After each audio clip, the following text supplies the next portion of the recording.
Hi hello friends, Nandini ಅಡುಗೆಗೆ ಸ್ವಾಗತ. ನಾವಿವತ್ತು ಸ್ಪೆಷಲಾಗಿ ಏನು ಮಾಡ್ತಾಯಿದ್ದೀವಿ ಅಂದರೆ ಎಗ್ ಚಪಾತಿ ರೋಲ್ ಮಾಡ್ತಾಯಿದ್ದೀವಿ. ಅದಕ್ಕೆ ವೆಜ್ಜಿಸ್ನ ಕೂಡ ಆ್ಯಡ್ ಮಾಡಿದ್ದೀನಿ ನಾನು. ಒಲೆನ ಹಚ್ಕೊಂಡ್ಬಿಟ್ಟು ಒಂದು ಬಾಣಲಿ ಇಟ್ಕೊಳ್ಳಿ. ಬಾಣಲಿ ಕಾದ ನಂತರ ಒಂದು 2 ಟೇಬಲ್ ಸ್ಪೂನು ಎಣ್ಣೆ ಹಾಕ್ಕೊಳ್ಳಿ. ಅದಕ್ಕೆ ನೋಡಿ, ಎಣ್ಣೆ ಕಾದಿದೆ. ಈಗ ನಾನು ಉದ್ದುದ್ದಕ್ಕೆ ಹೆಚ್ಕೊಂಡಿರೋ ಈರುಳ್ಳಿ, ನಂತರ ಸ್ಲೈಸಸ್ ಮಾಡಿ ಒಂದು ಕ್ಯಾರೆಟ್ ಹಾಕ್ಕೊಂಡಿದ್ದೀನಿ, ಒಂಚೂರು ಕೋಸಗಡ್ಡೆನ ಸ್ಲೈಸ್ ಮಾಡಿ ಹಾಕ್ಕೊಂಡಿದ್ದೀನಿ. ಆನಂತರ ಕ್ಯಾಪ್ಸಿಕಮ್ಮು, ಉಪ್ಪನ್ನು ಹಾಕ್ಕೊಂಡು ಎಣ್ಣೆಯಲ್ಲಿ ಚೆನ್ನಾಗಿ ಮಿಕ್ಸ್ ಮಾಡ್ಕೊಳ್ಳಿ. ತರಕಾರಿ ಎಲ್ಲದನ್ನು ಮಿಕ್ಸ್ ಮಾಡ್ಕೊಂಬಿಟ್ಟು ಒಂದು 2-3 ನಿಮಿಷ ಫ್ರೈ ಮಾಡ್ಕೋಬೇಕು. ಇದನ್ನು ತುಂಬ ಸಾಫ್ಟಾಗಿ ಆಗೋದೇನು ಬೇಡ. ನೋಡಿ, ಈಗ ಇಷ್ಟಾಗಿದೆ, ಕಾಣಿಸ್ತಾ ಇದೆ ಅಂದ್ಕೊಂಡಿದ್ದೀನಿ. ಈ ಥರ ಆದಮೇಲೆ 1 ಟೇಬಲ್ ಸ್ಪೂನು ಪೆಪ್ಪರ್ ಪೌಡ್ರ್ ಹಾಕ್ಕೊಂಡ್ಬಿಟ್ಟು ಚೆನ್ನಾಗಿ ತರಕಾರಿಗೆಲ್ಲ ಹೊಂದ್ಕೊಳ್ಳೋ ರೀತಿಲಿ ಮಿಕ್ಸ್ ಮಾಡಿಕೊಂಡು ಫ್ರೈ ಮಾಡ್ಕೊಳ್ಳಿ ಮತ್ತೆ 1 ನಿಮಿಷನ. ನೋಡಿ, ಇವಾಗ ಇದು ಫ್ರೈ ಆಗಿದೆ. ಸಿಮ್ಮನ್ನು ಆಫ್ ಮಾಡಿಬಿಟ್ಟು ಎತ್ತಿಟ್ಕೊಳ್ಳಿ. ನಾನು ಈಗ ಆಮ್ಲೆಟ್ ಹಾಕೋಕ್ಕೆ ಮೊಟ್ಟೆನ ಹೊಡೆದ್ಬಿಟ್ಟು ರೆಡಿ ಮಾಡ್ಕೊತಾ ಇದ್ದೀನಿ.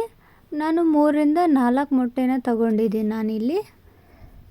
ನಿಮಗೆ ಎಷ್ಟು ಬೇಕೋ ಅಷ್ಟು ನೋಡಿ ತೊಗೊಳ್ಳಿ. ಚೆನ್ನಾಗಿ ಬೀಟ್ ಮಾಡ್ಕೊಳ್ಳಿ. ನೋಡಿ, ಈ ಥರ ಬಬಲ್ಸ್ ಬರಬೇಕು. ಹಾಗೆ ಮಿಕ್ಸ್ ಮಾಡ್ಕೊಂಬಿಟ್ಟು ರುಚಿಗೆ ತಕ್ಕಷ್ಟು ಉಪ್ಪು ಹಾಕ್ಕೊತಾ ಇದ್ದೀನಿ. ಸಣ್ಣದಾಗಿ ಕಟ್ ಮಾಡಿರೋ ಕರಿಬೇವು, ಕೊತ್ತಂಬರಿ, ನಂತರ 1 ಹಸಿರು ಮೆಣಸಿನ್ಕಾಯಿ, 1 ಟೇಬಲ್ ಸ್ಪೂನ್ ಪೆಪ್ಪರು, ನಂತರ ಗರಂ ಮಸಾಲ ಹಾಕ್ಕೊಂಡು ಚೆನ್ನಾಗಿ ಮಿಕ್ಸ್ ಮಾಡ್ಕೊತಾ ಇದ್ದೀನಿ. ಇದೆಲ್ಲ ಮಿಕ್ಸ್ ಆದ ನಂತರ 1 ಟೇಬಲ್ ಸ್ಪೂನು ಖಾರದ ಪುಡಿನ ಹಾಕ್ಕೊಳ್ಳಿ. ಇದೆಲ್ಲದನ್ನು ಹಾಕ್ಕೊಂಡು ಚೆನ್ನಾಗಿ ಬೀಟ್ ಮಾಡ್ಕೊಂಡು ಮಿಕ್ಸ್ ಮಾಡ್ಕೊಳ್ಳಿ. ನೋಡಿ, ಇವಾಗ ಹೆಂಚು ಕಾದಿದೆ. ಅದಕ್ಕೆ ನಾನು ಎಣ್ಣೆನ ಹಚ್ಕೊಂಡ್ಬಿಟ್ಟು ಆಮ್ಲೆಟ್ಗೆ ಮಿಕ್ಸ್ ಮಾಡ್ಕೊಂಡಿದ್ವಲ್ಲ, ಇದನ್ನು ಹಾಕ್ಕೋತಾ ಇದ್ದೀನಿ. ಈಗ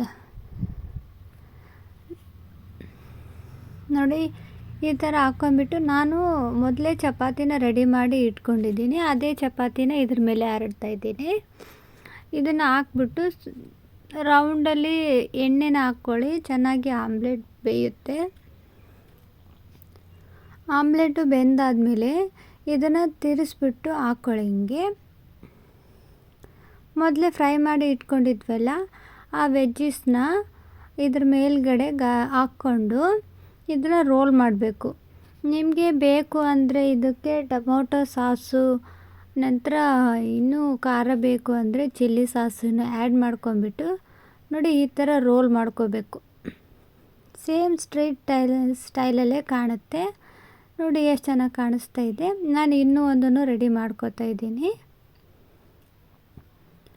ನೋಡಿ, ಇನ್ನೂ ಒಂದು ಈ ಥರ ಹಾಕ್ಕೊಂಬಿಟ್ಟು ನಾನು ನ್ಯಾಚುರಲಾಗಿ ಮಾಡಿದ್ದೀನಿ. ನಿಮಗೆ ಸಾಸು ಅದೆಲ್ಲ ಬೇಕು ಅಂತಂದರೆ ಹಾಕ್ಕೋಬೋದು, ಟೇಸ್ಟ್ ಚೆನ್ನಾಗಿರುತ್ತೆ. ನನಗೆ ಯಾಕೋ ಸಾಸ್ ಬೇಡ ಅಂತ ಅನ್ನಿಸ್ಬಿಟ್ಟು ಹಾಕ್ಕೊಂಡಿಲ್ಲ. ನಾನು ಇದನ್ನು ಆಮ್ಲೆಟ್ ಹಾಕ್ಕೊಂಡು ಮತ್ತು ಒಂದು ಚಪಾತಿನ ಅದ್ರ ಮೇಲೆ ಹರಡ್ಕೊಂಬಿಟ್ಟು ಎಣ್ಣೆ ಹಚ್ಕೊತಾ ಇದ್ದೀನಿ. ನೋಡಿ, ಇದಕ್ಕೆ ನಾನು ವೆಜ್ಜಿಸ್ನ ಹಾಕೋದಿಲ್ಲ. ನಿಮಗೆ ವೆಜ್ಜಿಸ್ ಬೇಡ ಅಂದರೆ ನೋಡಿ, ಈ ಥರ ಮಾಡಿಕೊಂಡ್ರು ಚೆನ್ನಾಗಿರುತ್ತೆ. Thank you for watching. ಇದೇ ರೀತಿ ವಿಡಿಯೋಗಳಿಗಾಗಿ ನಮ್ಮ ಚಾನಲ್ನ ಸಬ್ಸ್ಕ್ರೈಬ್ ಮಾಡ್ಕೊಳ್ಳಿ. ಹಾಗೆ ವಿಡಿಯೋ ಇಷ್ಟ ಆದರೆ ಲೈಕ್, ಶೇರು, ಸಬ್ಸ್ಕ್ರೈಬ್ ಮಾಡ್ಕೊಳ್ಳಿ please. Thank you for watching friends.